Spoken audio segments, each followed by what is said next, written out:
سیدنا امیر معاویہ رضی اللہ تعالی عنہ ابتداءً صحابی رسول ہیں۔ یہ جو نسبت ہے یہ بہت بڑی نسبت ہے۔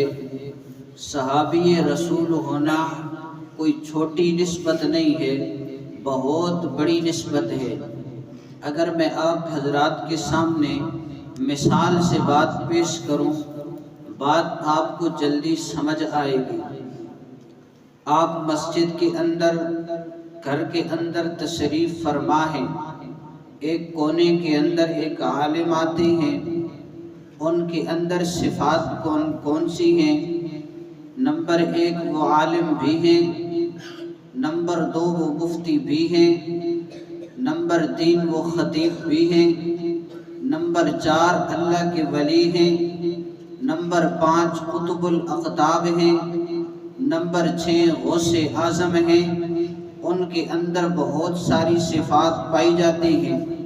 کسی نے آپ کو بتایا وقت کا ولی ہے، وقت کا قطب ہے، وقت کا غوث ہے، عالم بھی ہے، فقیہ بھی ہے، مفتی بھی ہے، مدبر بھی ہے، محدث بھی ہے، حدیث پر بھی گہری نظر ہے۔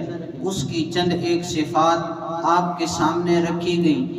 آپ نے کہا واہ یار کتنا کمال بندہ ہے، کتنی اس کے اندر صفات پائی جاتی ہیں۔ آپ اس کی جانب متوجہ ہو جاتے ہیں، آپ اسے دیکھنا شروع کر دیتے ہیں۔ ہر ایک کی دل کی چاہت ہوتی ہے ایسے بندے سے میں سلام کر لوں، ایسے بندے سے میں مصافحہ کر لوں، ایسے بندے کو مل جاؤں، ایسے بندے کی صحبت کے اندر تھوڑی دیر بیٹھ جاؤں، اس کے پاؤں دبا لوں، اس کی خدمت کر لوں۔ ہر ایک کی یہ خواہش ہوتی ہے، لیکن اتنے میں نعرہ لگتا ہے، تصورات کی دنیا میں ذرا جاؤ، اتنے میں نعرہ لگتا ہے کہ یہاں قطب تو بیٹھا ہے، یہاں عالم تو بیٹھا ہے، یہاں محدث تو بیٹھا ہے، دوسری جانب دیکھو صحابی رسول بیٹھا ہے۔ سب کی توجہ اس جانب سے ہٹ جائے گی، صحابی رسول کی طرف توجہ چلی جائے گی، تو اس سے آپ اندازہ لگائیں صحابی رسول ہونا کتنی بڑی نسبت ہے، اور سیدنا امیر معاویہ رضی اللہ تعالیٰ عنہ کو یہ نسبت حاصل ہے۔ سیدنا امیر معاویہ رضی اللہ تعالیٰ عنہ صحابی رسول ہیں۔ صحابی کسے کہتے ہیں؟ علماء کرام نے، محققین نے یہ لکھا ہے من لقی النبی صلی اللہ علیہ وآلہ وسلم مومنا بہ ومات علی الاسلام، جس نے حضور سے ملاقات کی ہو۔ نمبر 2 مومنا بہ، حضور پر ایمان لایا ہو۔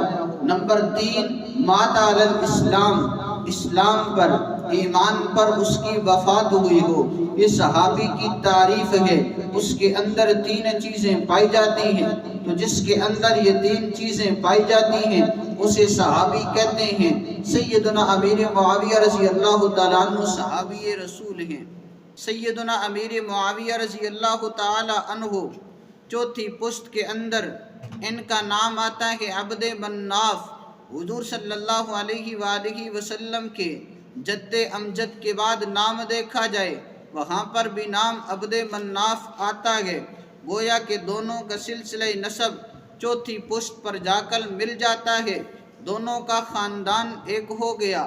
پھر سیدنا امیر معاویہ رضی اللہ تعالیٰ عنہ فقط خود صحابی نہیں، والد ابو سفیان رضی اللہ تعالیٰ عنہ بھی صحابی ہیں، بڑے بھائی یزید بن ابی سفیان رضی اللہ عنہما یہ بھی صحابی ہیں، بہن ام حبیبہ رضی اللہ تعالی عنہا یہ بھی صحابیہ ہیں۔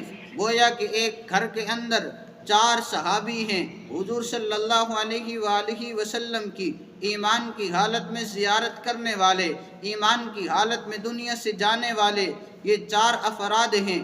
یہ اعزاز، یہ فضیلت، یہ منقبت سیدنا امیر معاویہ رضی اللہ تعالی عنہ کو حاصل ہے۔ پھر اس سے آگے بڑھ کر حضور صلی اللہ علیہ وآلہ وسلم پر نازل ہونے والا قرآن، اللہ کا کلام لکھنے کی سعادت بھی سیدنا امیر معاویہ رضی اللہ تعالی عنہ کو حاصل ہے۔ اسی وجہ سے آپ کو کاتب وحی کہا جاتا ہے۔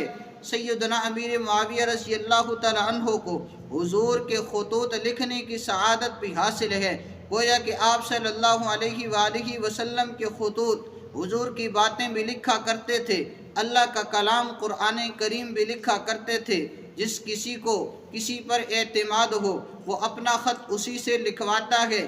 پتہ چلا حضور صلی اللہ علیہ وآلہ وسلم کو سیدنا امیر معاویہ رضی اللہ تعالیٰ عنہ پر مکمل اعتماد تھا، اسی وجہ سے اپنے خطوط لکھنے کی باری آئی، سیدنا امیر معاویہ رضی اللہ تعالیٰ عنہ کو بلایا اور اسی طرح مکمل اعتماد تھا۔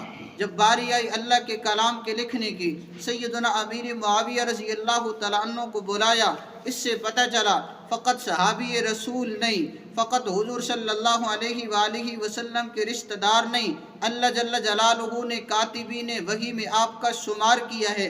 کاتب وحی ہونا یہ بھی بہت بڑی فضیلت ہے، اور یہ فضیلت سیدنا امیر معاویہ رضی اللہ تعالی عنہ کو حاصل ہے۔